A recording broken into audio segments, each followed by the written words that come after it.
Okay, Assalamualaikum warahmatullahi ta'ala wabarakatuh. Jumpa kita pagi ni. Jadi pagi ni kita akan membincangkan tentang lelayan daya. Jadi apakah yang dimaksudkan sebagai lelayan daya?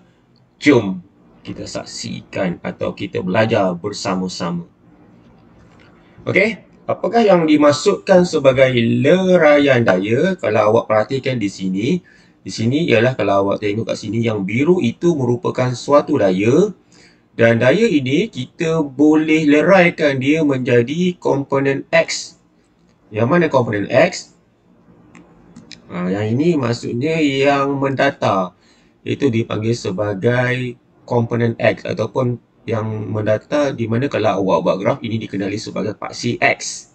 Okey, kemudian dan juga dikenali sebagai, kalau awak tengok ini merupakan daya ataupun dileraikan dalam komponen menegak ataupun dipanggil sebagai komponen Y. Jadi kalau awak tengok kat sini, di sini kita satukan daya F, yang ini adalah F kat sini. Okey, jadi Fx kat sini adalah untuk mendata. Jadi kat sini adalah Fx dan di sini adalah Fy. Fy kat sini. So ini adalah Fy. Jadi sini adalah theta. Apa itu theta? Theta itu maksudnya ialah sebarang sudut. Jadi kita sebut theta. Okey. Jadi untuk Fx, okey, kalau awak tengok kat sini, mengapa kalau awak perhatikan Fx kita pakai F cos theta, Fy sama dengan F sin theta. Jadi di sini awak tak perlu hafal. Okey, jadi cikgu akan ajar awak bagaimana Fx ini didapat F cos theta, kalau Fy adalah F sin theta. Okey, jom kita belajar bersama-sama. Okey, contohnya kes pertama. Contohnya di sini kita akan pakai soh dengan cah. Okey, soh ini adalah sin, O ini adalah opposite, H ini adalah hypo. Okey, yang ini pun sama. Okey, ini adalah cos. A ini adalah adjacent. H ini adalah hypo. Hypotenuse. Jadi, benda ni awak kena tahulah. Jadi, soh itu adalah sin, O itu adalah opposite, H itu adalah hypotenuse. Okey, jadi C ini adalah cos, A itu adalah adjacent, H itu adalah hypo. Okey, jadi soh dengan cah. Okey, mari kita tengok. Okey, cikgu padam dulu. Jadi di sini awak nak cari Fx. Jadi sini adalah theta. Jadi Fx ini dia bersentuh dengan theta. Yang ini dia akan jadi adjacent ataupun A. Jadi kalau awak tengok kat sini, kita nak cari soh dengan cah. Jadi di sini dia mana A? Di mana ada A? Kat sini adalah A. Jadi kita akan guna cah. Jadi cos theta sama dengan adjacent. Adjacent tu Fx lah. Fx bagi dengan hypotenuse. Hypotenuse ini F. So ini adalah H. Hypotenuse. Jadi di sini awak akan dapat Fx sama dengan F cos theta. Jadi awak tak perlu hafal. Yang penting awak faham konsep tentang trigonometri. Soh dengan cah. Okey, boleh Sekarang ni kita nak cari Fy pula. Okey, mana Fy? Kita tengok Ni Fy. Jadi kalau awak tengok Fy, sini theta, yang ini dia akan jadi opposite. Kemudian yang ini dia akan jadi hypotenuse. Jadi kat sini kita nak tengok padam balik kita nak pakai soh ataupun cah. Okey. O, opposite ni O lah. Jadi kita akan pakai soh. Okey, jadi soh ni sin theta, opposite, ni lah opposite Fy lah. Hypotenuse Hipotenus ni F lah. Per dengan F. Jadi Fy akan dapat F sin theta. Jadi di sini awak tak perlu hafal. Yang penting awak tahu konsep. Sama ada kita nak pakai soft ataupun char. Jadi konsep dia tengok di sini. Di mana opposite, di mana hypotenuse. Okey, boleh ya? Jadi sebab itulah kalau awak tengok kat sini, Fy-nya adalah F sin theta. Okey, boleh? Jadi kalau kita tengok soalan supaya kita lebih jelas ya. Okey, tengok. Sebuah kotak ditarik dengan tali pada sudut 40 darjah dari lantai licin dengan daya 5 Newton. Jadi kat sini adalah 5 Newton. Jika jisim ialah 2 kilogram, kira pecutan. Jadi di sini kalau awak tengok pecutan ni F, awak akan pakai formula F sama dengan MA. Ini konsep asasnya. Okey. M ni jisim, kita tahu kat sini 2. Jadi di sini awak kena cari nilai F. Okey, nilai F. F ini sebenarnya merujuk kepada apa? Sebab dia bergerak ni mendatar. Nampak? Dia bergerak mendatar. Dia menggerak dalam keadaan mendatar ataupun Fx. Jadi tugas awak mesti cari nilai Fx tu. Okey, mesti cari nilai Fx. Jadi kat sini adalah F dengan X. Dan awak tahu Fx kat sini dia sebenarnya apa? Dia sebenarnya kalau awak tengok dia adalah adjacent. Nampak kan? Dia bersentuh kat sini kan? Jadi dia adalah adjacent. Jadi kalau cikgu padan balik, dia adalah adjacent. Adakah kita nak pakai soft ataupun char? Tengok kat sini. Kat sini ada adjacent. Jadi kita akan pakai char. Jadi cos char. Cos berapa? Cos 40. Kita nak cari adjacent ya. Adjacent adalah Fx. Fx bagi dengan hypotenuse. Ini hypotenuse ni adalah 5. 5. Jadi kat sini awak akan dapat Fx-nya dekat sini berapa? 5 cos 40. Jadi awak akan dapat, sebenarnya awak akan dapat 33.83 Newton. Okey, baru awak dapat Fx. Jadi macam mana nak dapat pecutan? Nak dapat pecutan, awak guna formula F sama dengan MA. F ini sebenarnya adalah Fx. F di sini adalah Fx. Jadi Fx tadi awak dapat berapa? 3.83. Mass tu jisim 2. A, memang kita nak cari nilai A. Jadi di sini awak akan dapat nilai A adalah 1.92. 1.92. Jadi unitnya apa? Unitnya adalah meter per saat per saat. Okey. Jelas ya? Ini macam mana awak nak kira nilai pecutan. Jadi sini awak kena cari Fx lah, sebab objek ni bergerak pada mendatar.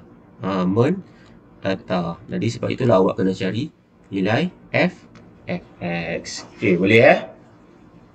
Bagus. Kalau boleh, bagus. Okey, kita tengok soalan nombor 2 supaya benda ni awak faham. Okey. Okey, soalan nombor 2. Sekejap cikgu padam tu. Sebuah kotak ditarik dengan tali pada sudut 45 darjah dari lantai dengan daya 15 Newton. Okey, mana 15 Newton? Dengan daya. Jadi ni 15 Newton. Jika dia berjisim ialah 3 kg, jadi ini adalah mass M. Jika gesaran ialah 8 Newton. Okey, awak kena tahu dekat sini ada gesaran 8 Newton. Dan di sini Fx. Sebab apa Fx? Sebab objek ni dia bergerak mendatar. Jadi di sini tugas awak ialah awak kena cari Fx dahulu. Okey, jadi nak dapat Fx, ini adalah Fx. Mana Fx? Ini adalah Fx. Jadi kat sini dia akan jadi fx dia adalah adjacent. Jadi nak pakai soh ataupun cah. Tengok soh ataupun cah. Jadi di mana adjacent A? Jadi kita kena pakai cah. Sebab kat sini O ni opposite. Kita tak nak opposite, kita nak adjacent A. Jadi kita akan pakai cah. Okey, boleh? Boleh tak ni? Okey, boleh, bagus. Jadi, simpan balik. Jadi, cah. Okey, kita pecah Jadi, cah cos berapa sudut dia? Ni, 45. Cos 45 adjacent tu fx lah. Bahagi dengan hypotenuse. Hypotenuse ni 15. Bahagi dengan 15. Jadi dekat sini awak akan dapat fx dia adalah 15 cos 15 darabkan cos 45.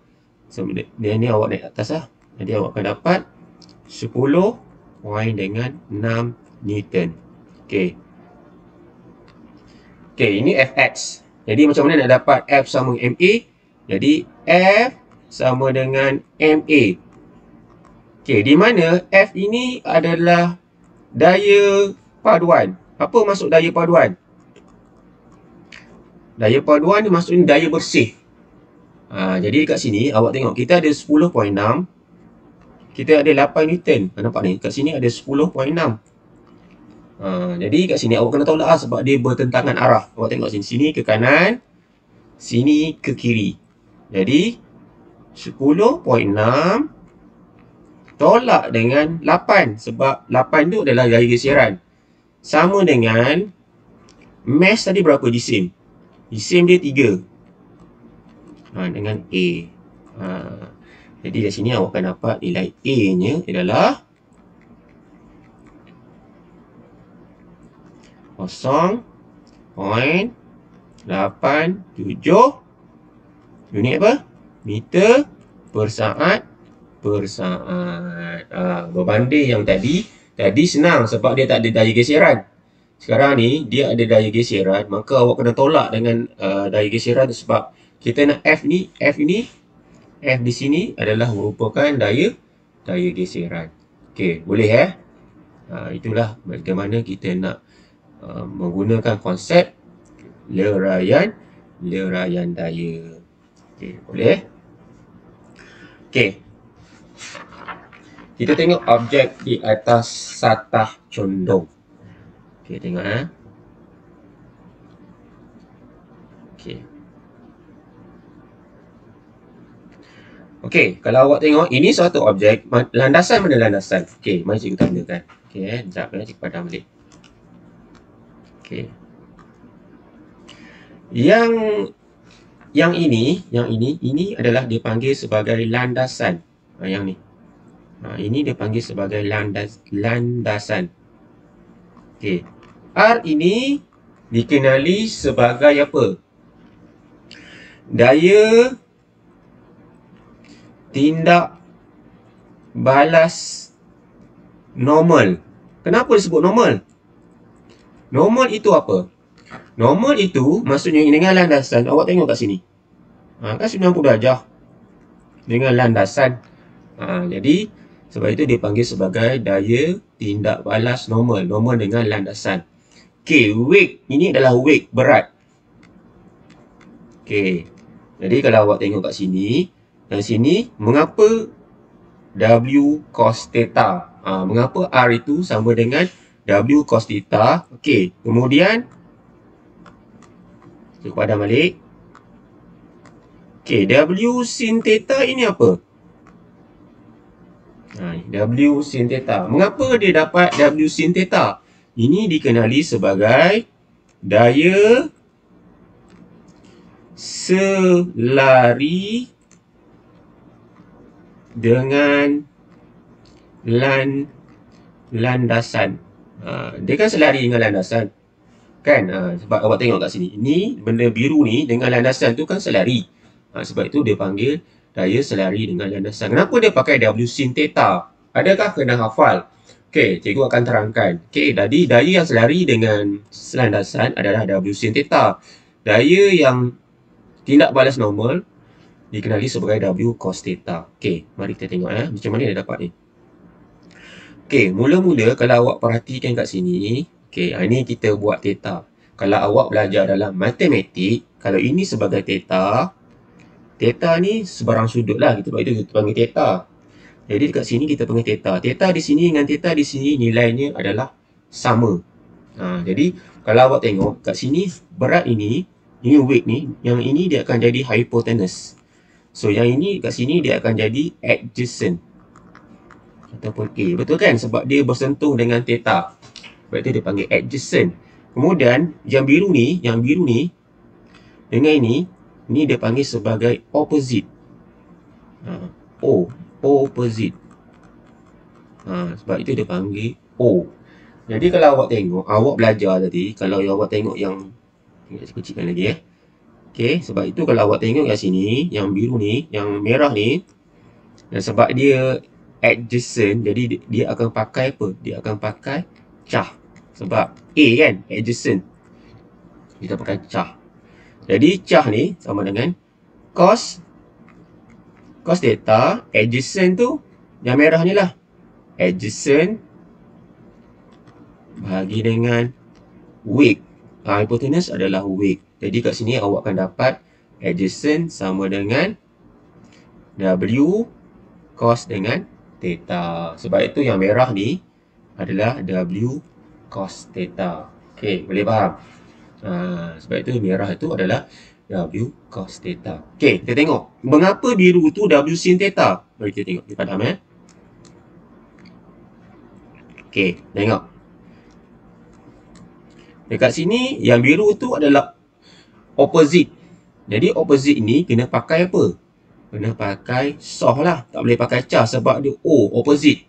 Jadi sin theta sama dengan opposite. Opposite bahagi dengan hypotenuse. Hypotenuse tu adalah W. Apa dengan W. Jadi kat sini awak akan dapat nilai W. Nilai opposite-nya adalah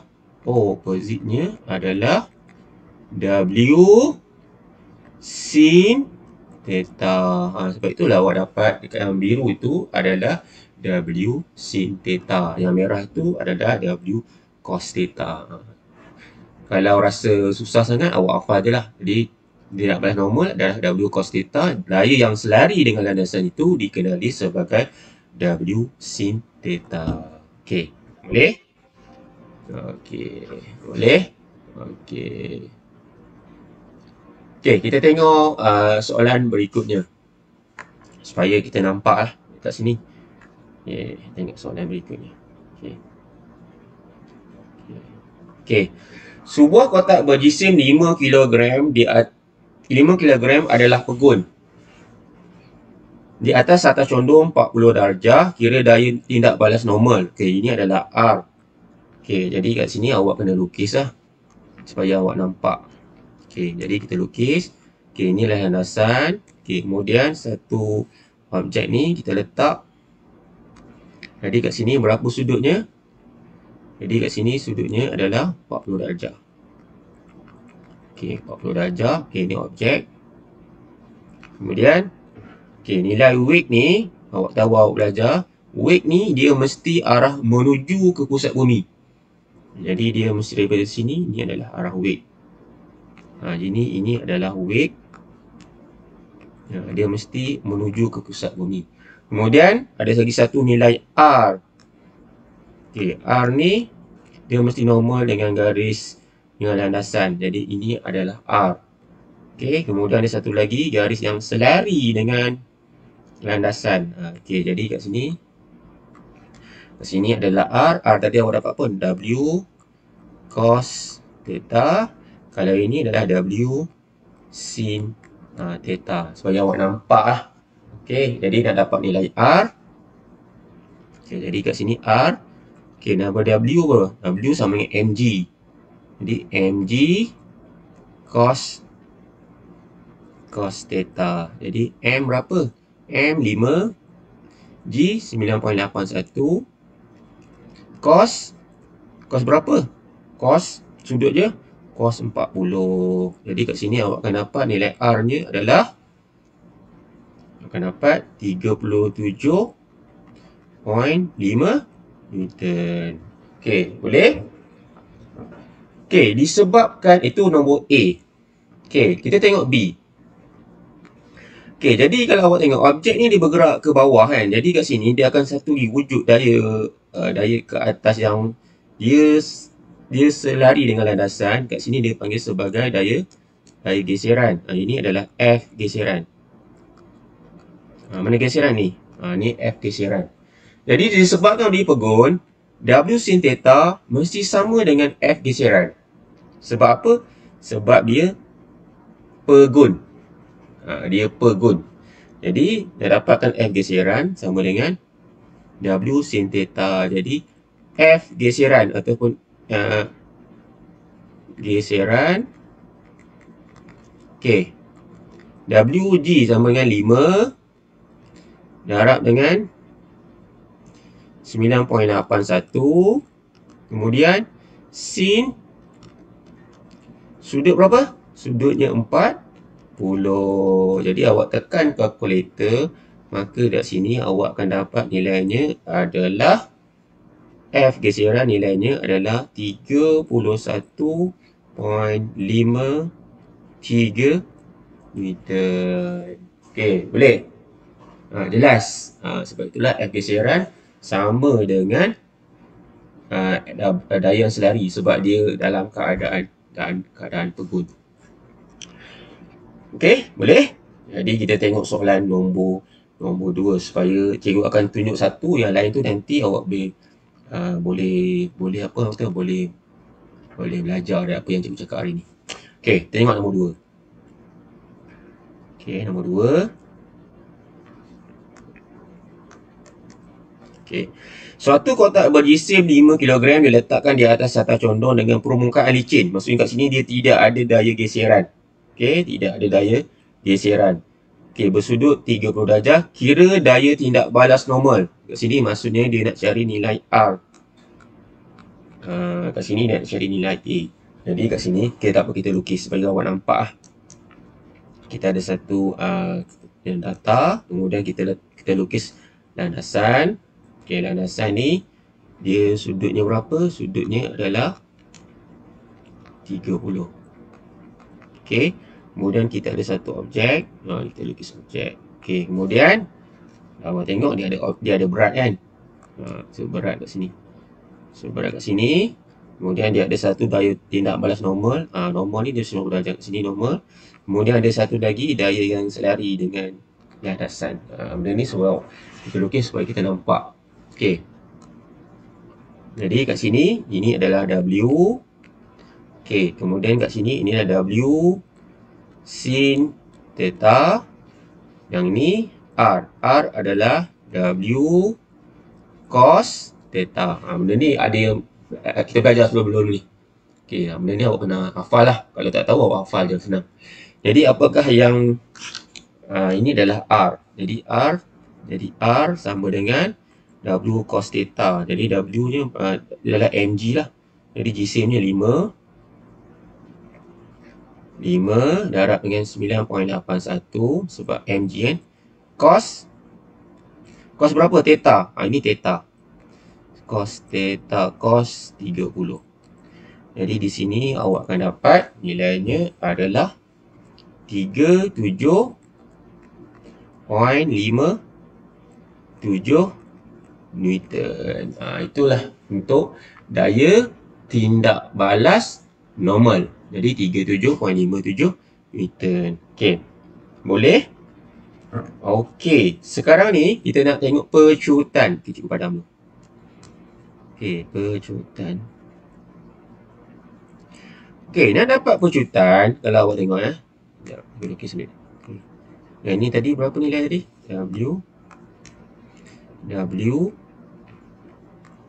W sin theta. Okey. Apa formula daya jisim dengan pecutan?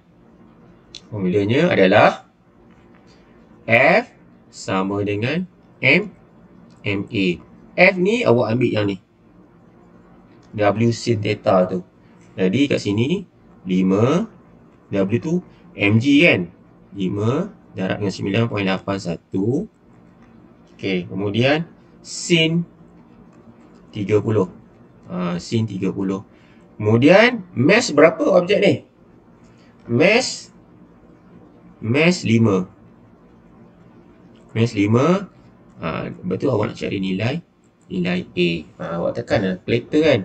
Tekan saja kalkulator. Jadi kat sini awak akan dapat nilai A-nya. A-nya kat sini adalah 8.5. Unitnya apa? Unitnya adalah meter per saat per saat.